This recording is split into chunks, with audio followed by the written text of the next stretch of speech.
भाई सही है। दूसरे पिलका सेवन का व्रत करने वाले पुरुष बृहस्पतिवार को दाढ़ी व बाल न कटाए।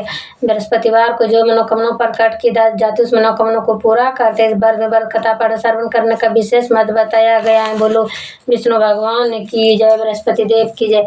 प्राचीन समय की बात है। भारत में एक राजा राज करता था, बड़ा प्रतापी और गणित और नीति प्रति मंदिर में भगवान दर्शन करने जाता तो ब्राह्मण गुरु की सेवा क्या करता तो उसके द्वार से कोई बच्चा निराश होकर नहीं लौटता तो प्रत्येक गुरुवार को व्रत रखता व पूजन करता था। हर दिन गरीबों की सहायता करता था, परंतु ऐसा बातें उसकी रानी को अच्छी नहीं लगती तो वर्ण करती और किसी को एक पैसा दान में देती थी। वजह ऐसे करने क्या करती थी। एक समय की बात है, राजा शिकार करने वन को चले गए। घर पर रानी और दासी होती। उस समय गुरु बृहस्पति साधु का रूप धारण कर राजा के दरवाजे पर भिक्षा मांगने आए। साधु ने रानी से भिक्षा मांगी तो कहने लगे, साधु महाराज वैष्णव और पुण्य से तंग आ गई, इस कार्य के लिए मेरे पतिदेव आप ऐसी कृपा करे कि साराधा नष्ट हो जाए तथा मेरा सकु। साधु रूपी बृहस्पति देव ने कहा, हे देवी तुम बड़ी विचित्र संतान और धन से कोई दुखी इसको सभी चाहते हैं, पापी विपुत्र और धन की इच्छा करते। अगर तुम्हारे पास धन अधिक हो तो भूखे मनुष्य को भोजन करो, प्यास लगाओ, ब्राह्मणों को दंड धर्मशाला कोतला बाबरी बगीचे का निर्माण कराओ तथा निर्धन की कुमारी कन्याओं का विवाह और साथ अंगीकार करो। इस प्रकार के कर्म का कुल और परलोक में सार्थक होगा, अवसर की प्राप्ति होगी। परंतु रानी साधु की इन बातों से उसने कहा, है साधु महाराज मुझे ऐसे धन की आवश्यकता नहीं जिसको अन्य लोगों को दान दूं तथा जिसको रखने संभालने में मेरा सारा समय नष्ट हो जाए। साधु ने कहा, हे देवी यदि तुम्हारी इससे इच्छा तुम्हें बताता हूँ, ऐसा ही करना।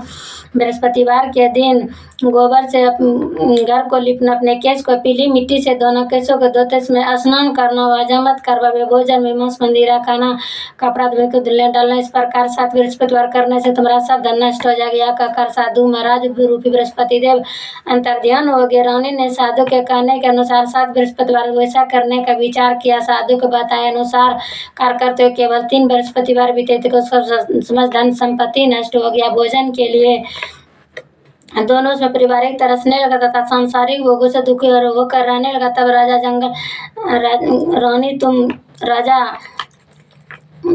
रानी से कहने लगी कि हे रानी, यहाँ पर मैं दूसरे दोस्त चाहता हूँ क्योंकि यहाँ पर मुझे सभी मनुष्य जो थे, इसलिए कोई करने का सकता। मैं परदेश जा रहा हूँ, कोई कम धंधा करूँगा, शायद मेरे भाग्य बदल जाए। तो ऐसा कहकर परदेश चला गया। वहाँ चला गया जो जंगल से लकड़ी काट कर लाता शहर में बेचता। इस तरह जीवन व्यतीत करने लगा।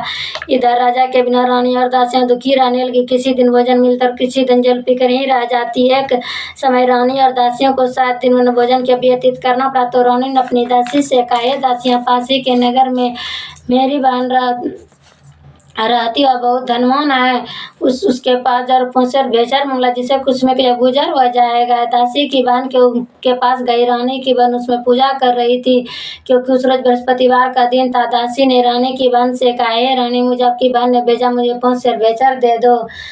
रानी दासी ने यह बात अनेक बार कहा, परंतु रानी की बहन ने उत्तर क्योंकि उसमें बृहस्पतिवार की कथा सुन रही थी।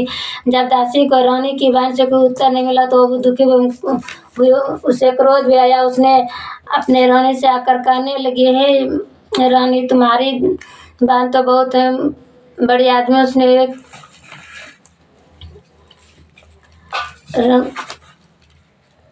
स्त्री और छोटे लोगों से बात भी नहीं करते। मैंने उससे कहा तो उसने कोई उत्तर नहीं दिया।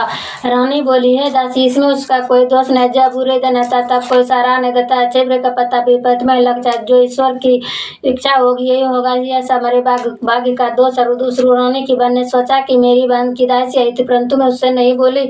इससे वह बहुत दुखी हुआ था। कथा सुनकर विष्णु भगवान का पूजन समाप्त कर अपने घर बहन के आगे कहने लगी, है बहन में बृहस्पतिवार का तुम्हारी दासी हमारे घर गई थी। जब तक कथा होती है तब तक ना उठते ना बोलते, इसलिए मैंने बोली को दासी क्यों आई थी। रानी बोली, बहन हमारे घर अनाज नहीं था, वैसे तुमसे कोई बात छिपी नहीं, इस कारण हमने तुम्हारे पास 5 शेर बेचर लेने के लिए भेजा था। रानी की बहन बोली, बहन देखो बृहस्पति भगवान सबकी मनोकामना पूर्ण करते हैं, देखो शायद तुम्हारे घर में रखा हुआ है। सुनकर दासी घर के अंदर से बेचर से ब्राह्मण से बहुत हैरानी हुआ क्योंकि उसने एक बर्तन देख लिया। तो उसने बाहर आकर रानी को बताया, हे रानी बहन बताया। दासी अपनी रानी से कहने लगी, है रानी देखो, वैसे हमको जब नहीं मिलता तो मैं रोज व्रत करता, घर से भर के भी व्रत की पूछ ले जाओ, हम भी क्या करेंगे। दासी के कहने पर अपनी बहन से बृहस्पतिवार के व्रत के बारे में पूछा। उसकी बहन ने बताया, है रानी बहन, बृहस्पतिवार के व्रत में सूर्योदय से पूर्व स्नान करके बृहस्पतिवार का व्रत करना चाहिए, लेकिन उस दिन सिर नहीं धोना चाहिए। बृहस्पतिवार के व्रत में चने की दाल और मुनक्का से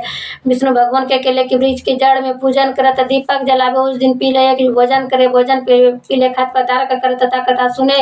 इस प्रकार करने से गुरु भगवान परशुराम पुत्र मनोकामना पूर्ण करते हैं। व्रत और पूजन की विधि बताकर रानी की बहन लौट गई। रानी और दासी दोनों ने निश्चय किया कि बृहस्पति देव भगवान का पूजन जरूर करेंगे। 7 दिन बाद जब बृहस्पतिवार उन्होंने व्रत रखा, गुड़साल में जाकर चना गुड़ तथा विष्णु भगवान का पूजन किया।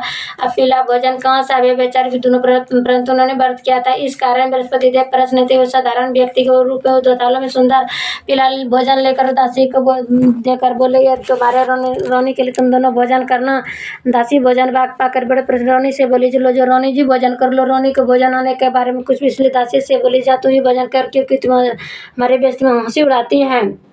रानी का दासी कहने लगे, भोजन तेरे दोनों ने वह व्यक्ति हम दोनों के लिए 2 थालों में सुंदर पीला भोजन